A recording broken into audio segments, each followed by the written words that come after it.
in Russia. Vodafone Idea launches India's largest follow-on public offer at a price band of 10 to 11 rupees per share. Hopes to raise 18,000 crore rupees and plans to launch 5G services to cover 40% of its revenue base. With days to go for Elon Musk to visit India, sources say Tesla is likely to sign a deal with the Tata Group to procure semiconductors. Tesla is eyeing local supply for chips, battery and other EV infrastructure as it gears up to announce a manufacturing facility in the country.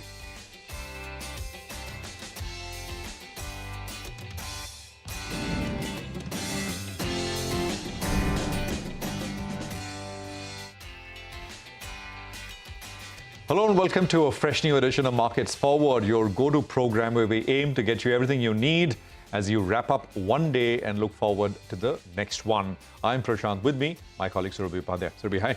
Hi Prashant, and what a day, a complete downer really for the bulls. And today was one of those rare days where the buyers simply couldn't emerge. We ended at the low point. And at moving averages as well on the indices. So, it's kind of a important juncture with or without the flare-up in the Middle East. I mean, that's the point that we've been making for the last couple of days. While over the weekend, the news, of course, was the flare-up in the Middle East. And that, of course, did contribute to the downward pressure overall because global markets were a little off, US was down, etc. But even otherwise, I mean, things have been looking a little iffy here. So we've closed only slightly above the 20-day moving average. As of yesterday's close, that number is at 22,270 on the Nifty. So we've just barely been able to defend it. The Nifty Bank, which was holding on, unlike the Nifty, to hourly supports, that's broken today. Here the supports come in between 47,300 and 47,450. That is essentially the Nifty Bank. Declines, I mean, vastly outnumbering advances, some 4:1. It was 10:1 in the morning. So there was a bit of improvement. And I'll just leave you with just one level for the S&P as well. The S&P E-mini, the futures basically, they're coming close to an important support, which is 51.24 or so. I think we're at about 51.40 the last I checked. So that's an important support. There we've seen, two bearish outside days in the last 2 weeks. So maybe for the first time in the US as well, calls are rising on the corner. So we'll see. But that's the global picture. And of course, the damage that we saw here in India as well. Surabhi. Well, absolutely, Prashant. And it was a very widespread fall today. It wasn't limited to a sector or just a few group of stocks. It was really all over the place, and it was spread across market capitalization as well. So the Nifty lost about 1%. If you're looking at the mid-cap index, that was down about 1.5%. In terms of sectors, IT was leading the losses. Banks and financials were very, very weak. For IT, of course, TCS's numbers, they couldn't really light up too much hope or excitement despite that margin beat that came in from the company, despite those record-breaking deal wins in the fourth quarter. Overall commentary was still subdued, and the market kind of didn't read too much by way of optimism in that. So the IT sector was down, a lot of the large cap IT names, and even others. When you move to consumer, look at stocks like HUL, etc. Basically, no counterweights on the other side, barring just a very few commodity stocks, few of commodity stocks. Some metals, and we'll tell you why they were reacting positively in just a bit, and also ONGC, which was the star of today's trading action. More on ONGC as well as we go ahead. But another point to end on is that India actually underperformed a lot of the other regional markets, and even by the time we were closing, European markets were in green, but it didn't really help our cause because we didn't see those buyers come back in, as we were saying earlier as well. So that is today's overall sort of takeaway. Let's now move on and tell you what the lineup on the show is looking like. We will start off, of course, with the key movers and shakers of the day. Hormuz will bring in all the action, a lot of it on the red side of the screen today. Nalco, Senco Gold and Vodafone Idea. We will focus on each one of them and get you more details as we go along. And then, of course, we will dive into all the key events to watch out for in tomorrow's trading action. But as always, the key movers and shakers of the day. Hormuz, over to you. Well, around 11 o'clock, we were just getting some bit of hope that the dip that we got today is being bought into, but alas, by the close of trade, that was not to be. And we ended near the lowest point of the day. And most of that came from the large private banks that were the top drags in today's trading session. You can see that ICICI, HDFC, Axis, all three the top contributors in point terms for the index. Kotak and RBL Bank also not having a very good day in today's session. Same was the case for PSU banks as well.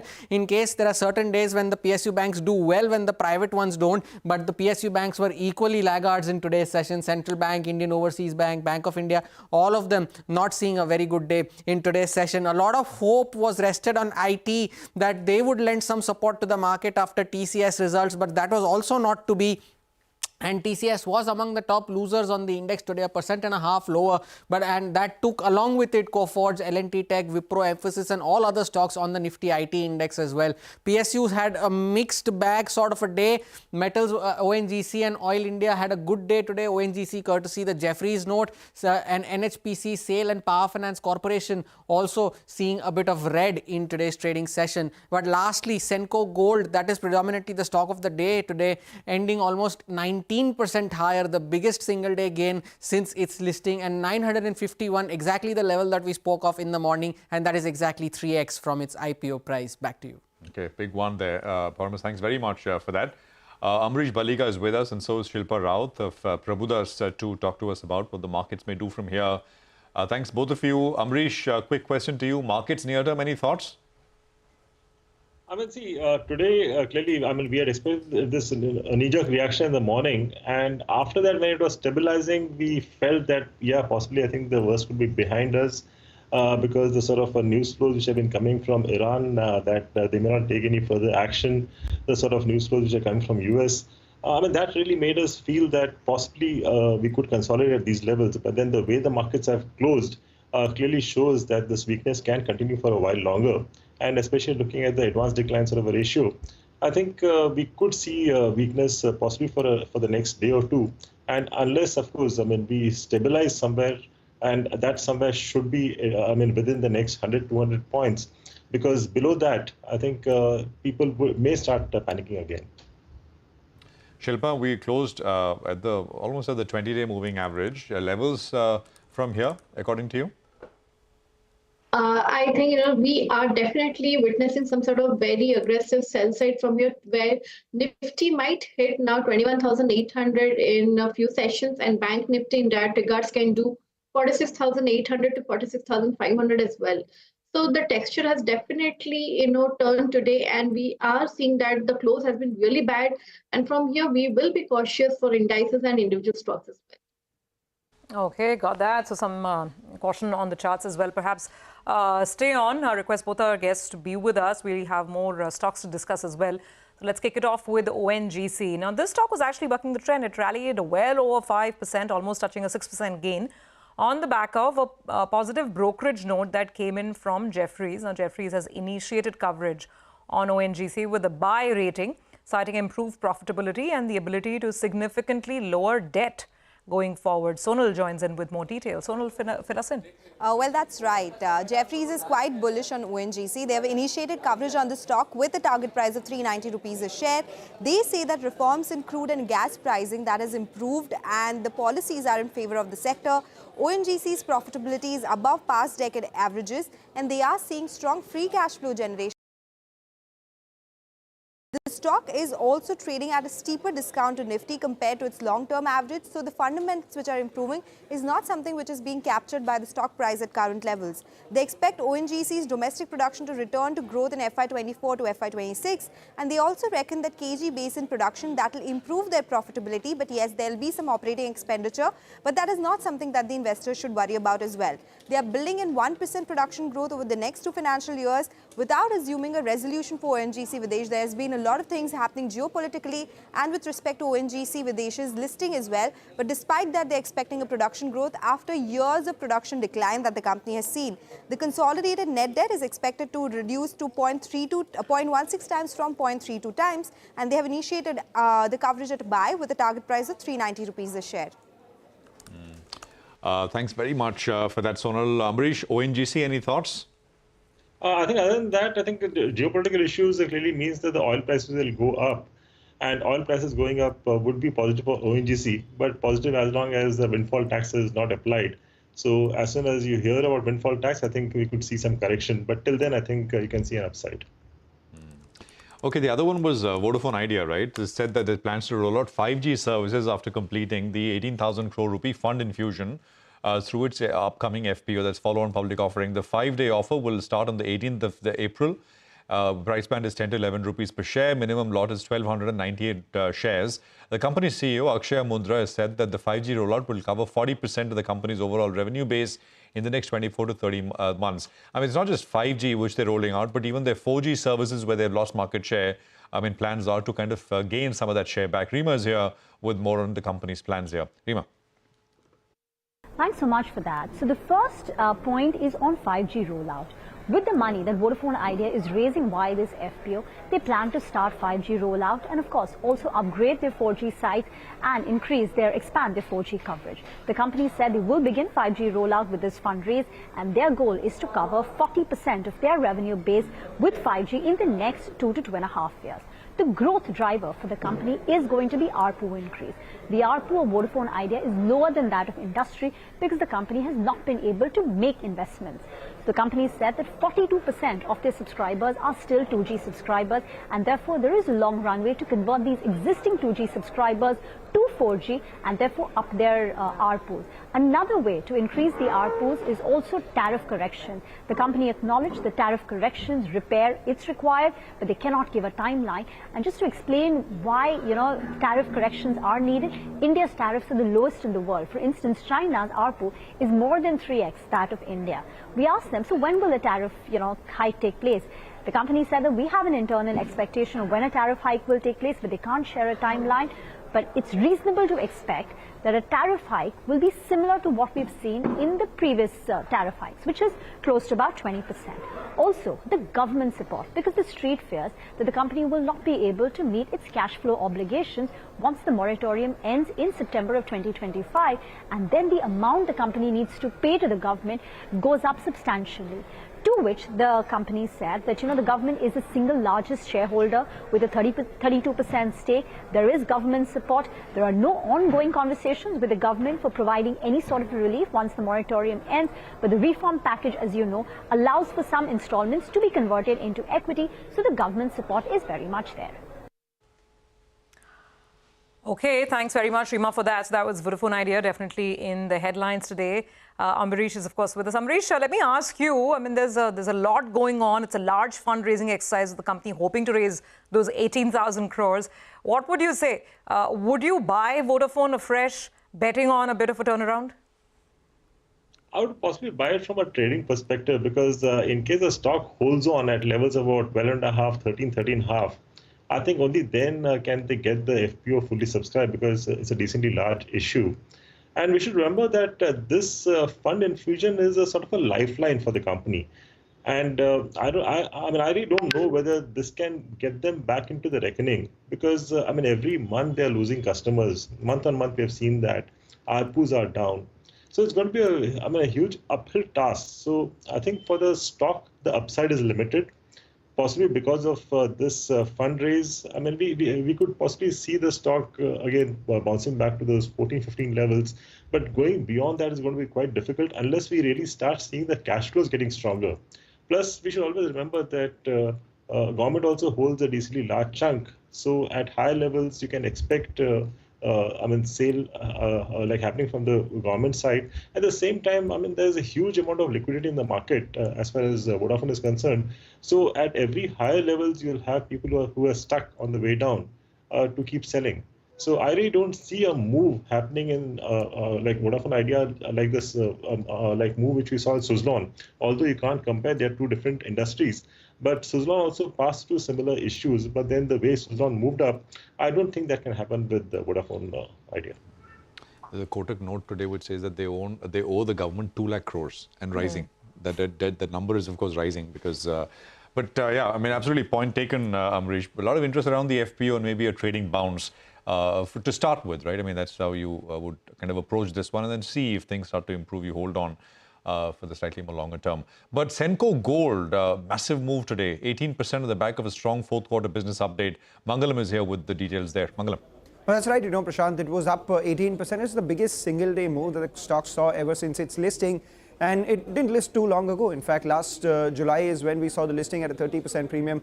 That time the issue price was close to around 317. From there, the stock has nearly tripled. Importantly, it was the fourth quarter update that came in, 39% revenue growth. It's on a much smaller base, but if you compare it to Kalyan Jewellers, 38% growth, and Titan's about 19% growth, it's telling you that it's the fastest growing jewelry player in town right now. And in doing so, it's also growing same-store sales growth at around 23%. Studded ratio has improved from 10.4% to 11.4%. That's margin accretive. And to add to all of that, the money that they raised during the IPO, they deployed that to add stores. 4 stores is what they added in the fourth quarter.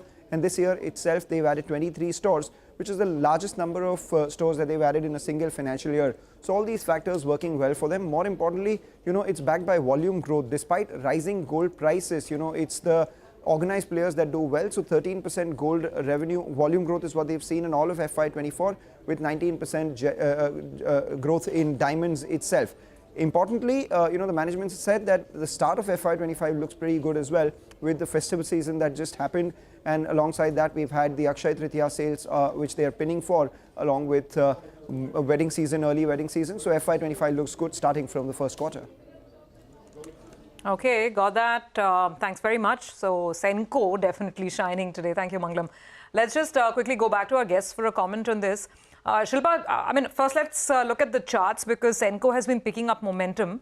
What does today's move signify, and would you advise an entry just looking at the price action?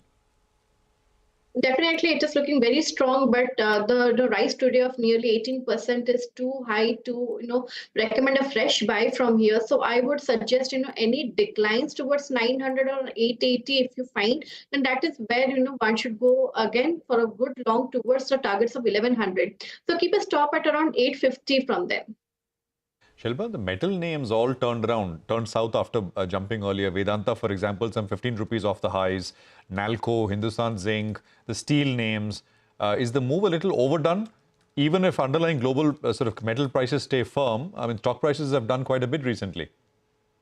It is exactly how you've just mentioned, because the run-up has been very sharp and aggressive from the past 1 month.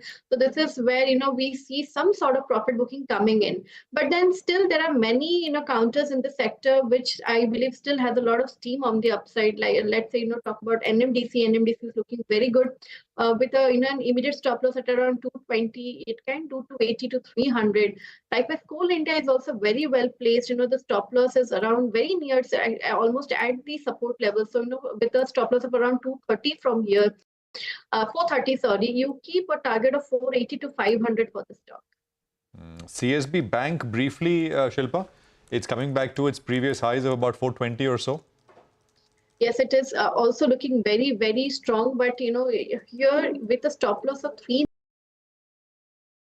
to 415 coming days. All right, fair enough. Coming back for more, but let's just address an important story as well. Tesla chief Elon Musk's India visit nears. Talks of various anticipated announcements is picking up pace. Sources are suggesting that Tesla has been in talks with local businesses for securing supply chain, which includes a strategic partnership with the Tata Group company. Nisha is here. She has details. Nisha. Thanks for that. Yes, as Elon Musk's India visit nears, the anticipation of big announcements coming in from Tesla for its India facility, especially the EV manufacturing facilities gaining momentum. But that's not all. He will have to also secure the allied facilities for supporting the EV manufacturing facility, like semiconductor chips, battery, and others. And therefore, sources with direct knowledge have shared with us that Tesla could be partnering with Tata Group company, Tata Electronics, for semiconductor chip supply going forward. In fact, we do gather that several local players could be in talks with Tesla in terms of also assuring and also mitigating the risks of supply chain going forward if they really go ahead and set up the EV facility.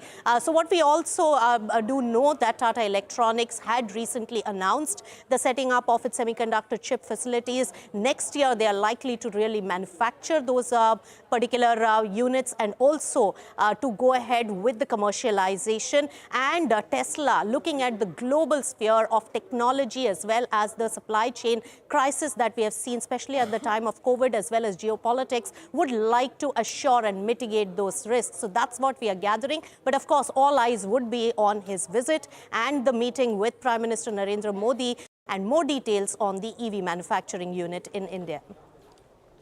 Okay, all right, got that, Nisha. Thank you very much for the latest on Tesla's plans with respect to India. With that, it is time for a short break. We'll come back on the other side with some of the top corporate voices, along with the top events to watch out for tomorrow.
Welcome back. Well, the top corporate voices of the day, companies that we interviewed and we had on the channel through the course of the day. Let's get you the top highlights there. Now, earnings season has kicked off with TCS reporting a positive surprise on margins, but revenues were slightly lower than what the street expected. The CEO, K. Krithivasan, expects FY25 to be better than FY24, although he didn't put any numbers to it. With an AI, that is artificial intelligence projects-related pipeline, which stands at $900 million. Mr. Krithivasan is confident that things will look pretty good on that front. He added that it will take a few quarters for clients to understand which projects fit the generative AI work, and there's the biggest factor and AI will be the biggest factor which will determine when spends really come back in a big fashion going forward. Okay, let's move ahead and talk about the next stock on the radar. Aster DM CEO Nitish Shetty says 80% of the proceeds from the sale of their Gulf business will be for a special dividend, and 1,050 crores will be retained by the company. The company also plans to expand to 6,600 beds in 3 years and 10,000 beds in the next 5 years. And finally, Lupin's global CFO Ramesh Swaminathan said that they expect quarterly revenues from the US to be between $200 and $210 million. He added that they're focusing on their respiratory portfolio. Spiriva generic has been doing very well for them. It continues to do so. And they said that price erosion in the US market is in single digits. So looking better and better every quarter. That's Lupin's management talking to us earlier. Well, before we wrap, let's quickly get you some key events to watch out for as we come back tomorrow. Ekta is here with that list. Ekta. Well, I'll start with the Fed Chair Powell's speech at Washington Forum on Canadian economy. Then we have Fed's Jefferson speaking as well tomorrow. US housing starts, building permits, Red Book Index, industrial production, all of that will be coming out in terms of data points from the US. China GDP, UK employment data, Eurozone economic sentiment data will be also watched out for. Well, in terms of earnings in the US, do watch out for Bank of America, Morgan Stanley, Netflix, Johnson & Johnson. All of them will be reporting numbers. Earnings back home, CRISIL and Den Networks. There is a Spark conference call this evening as well, so do watch out for that. IMF will be releasing their World Economic Outlook and there will be a press conference, so that will be important to watch. Supreme Court is going to pass a contempt order on Baba Ramdev tomorrow, and NCLT Bangalore will hear BCCI's insolvency plea against Byju's. So these are a couple of events to watch out for. Okay, got that. Ekta, thank you very much for that list. And with that, it's a wrap on this edition of Markets Forward. We will be back after the break with more news and updates. Thank you for watching.